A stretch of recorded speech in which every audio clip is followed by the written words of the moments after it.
એક થીમ પ્લેઆઉટ ખાસું અત્યારે બજારમાં બતાવી રહ્યું છે, કારણ કે છેલ્લા એટલે આ સપ્તાહમાં ઇનફેક્ટ આપણે જોઈએ જે રિટર્ન પોઝિટિવ છે 15 થી 17% પોઝિટિવ રિટર્ન્સ પારસ ડિફેન્સમાં આજે પણ વોલ્યુમ બેઝડ બાઇંગ સ્ટોક બતાવી રહ્યું છે. 740 આસપાસના લેવલ્સ સાથે કારોબાર કરી રહ્યું છે. આ સ્ટોકમાં શું કરવું જોઈએ?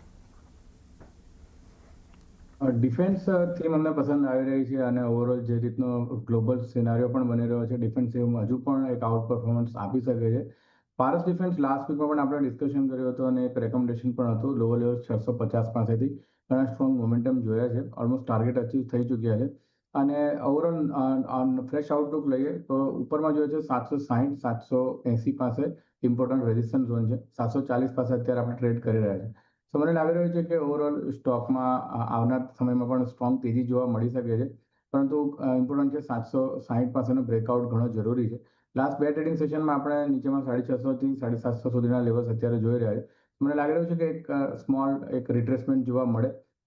740ના લેવલ છે, લગભગ 730 720ની વચ્ચે પ્રાઇસ ડીપ થાય છે. મારા હિસાબે સારા લેવલ્સ છે બાઇંગ કરવા માટે. સ્ટોપ લોસ નીચેમાં 680નો મેન્ટેન રાખો. મને લાગી રહ્યું છે કે ઉપરમાં 760ના બ્રેકઆઉટ બાદ 840 સુધીના લેવલ્સ આવતા જોવા મળી શકે છે. તો પારસ ડિફેન્સ એક મજબૂત સ્ટોક છે અને લેવલ સ્પેસિફિક એને બાય કરવું જોઈએ.